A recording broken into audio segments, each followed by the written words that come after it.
എല്ലാവർക്കും നമസ്കാരമുണ്ട്. ഇന്ന് നമ്മൾ സംസാരിക്കാൻ പോകുന്നത് ടൈറ്റാനിക്കിനെ പറ്റിയാണ്. അപ്പം നിങ്ങൾ വിചാരിക്കും ഈ പെണ്ണിന് വേറെ കോണ്ടൻ്റൊന്നും കിട്ടിയിട്ടില്ലേന്ന്.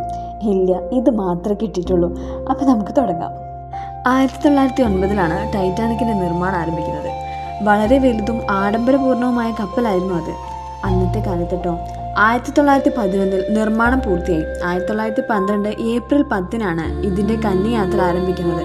ഇംഗ്ലണ്ടിലെ സ്താംപ്ടണിൽ നിന്നും ന്യൂയോർക്കിലേക്കായിരുന്നു യാത്ര. കപ്പലിൽ ഏകദേശം 2020 യാത്രക്കാരും ജീവനക്കാരും ഉണ്ടായിരുന്നു. 1912 ഏപ്രിൽ 14 ഒരു മഞ്ഞുമലയിൽ ഇടിച്ചാണ് ടൈറ്റാനിക് തകർന്നത്. ഏകദേശം 1500 പേർ മരണപ്പെട്ടു. ഇപ്പോഴും ടൈറ്റാനിക് കടലിൻ്റെ അടിയിൽ തന്നെയാണുള്ളത്. ഉയർന്ന ആഴവും ശക്തമായ കറൻസും കാരണമാണ് അത് പുറത്തെടുക്കാൻ സാധിക്കാത്തത്. ഇനി ഇതിലുണ്ടായിരുന്ന മരിച്ചവരുടെ മൃതദേഹങ്ങൾ എന്തു പറ്റിയെന്ന് നമുക്ക് നോക്കാം. കടലിൻ്റെ ആഴങ്ങളിൽ വസിക്കുന്ന ജീവികൾക്ക് മൃതദേഹങ്ങൾ ഭക്ഷണമായിട്ടുണ്ടാകാം.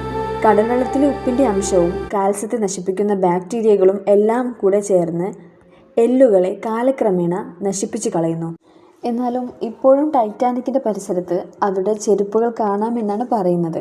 കാരണം അത് ലെതർ കൊണ്ടുണ്ടാക്കിയതാണ്. അതത്ര പെട്ടെന്നൊന്നും ബാക്ടീരിയകൾക്ക് നശിപ്പിക്കാനുള്ള ശക്തിയില്ല. ഇത്രയും പേരുടെ ജീവൻ പോകാൻ മറ്റൊരു കാരണം കൂടിയുണ്ട്. കപ്പലിൻ്റെ നിർമ്മാണത്തിലെ പ്രത്യേകതകൾ കണ്ട് അന്നത്തെ മാധ്യമങ്ങളാണ് ഇതിനെ മുങ്ങാത്തത് എന്ന് വിശേഷിപ്പിച്ചത്. ഈ അമിത ആത്മവിശ്വാസം കപ്പൽ ജീവനക്കാരെയും ഉടമസ്ഥരെയും ജാഗ്രത കുറയ്ക്കാൻ പ്രേരിപ്പിച്ചു എന്നാണ് സത്യമാണ്. ഇനി എന്തുകൊണ്ടാണ് കപ്പൽ പുറത്തെടുക്കാത്തതെന്ന് നോക്കാം. കപ്പൽ പുറത്തെടുക്കാത്തതിന് പ്രധാനമായും 3 കാരണങ്ങളാണുള്ളത്. ഒന്നാമത്തെ കാരണമാണ് ഇപ്പോൾ കപ്പൽ വളരെ ദുർബലമാണ്. പുറത്തെടുക്കാൻ ശ്രമിച്ചാൽ അത് പൊട്ടിപ്പോകാൻ സാധ്യതയുണ്ട്.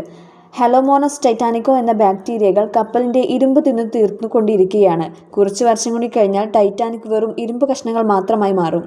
1500 പേർ മരിച്ച സ്ഥലമായതിനാൽ ഇതിനെ ഒരു സ്മാരകമായി നിലനിർത്തണമെന്ന് അന്താരാഷ്ട്ര തലത്തിൽ തീരുമാനമുണ്ട്.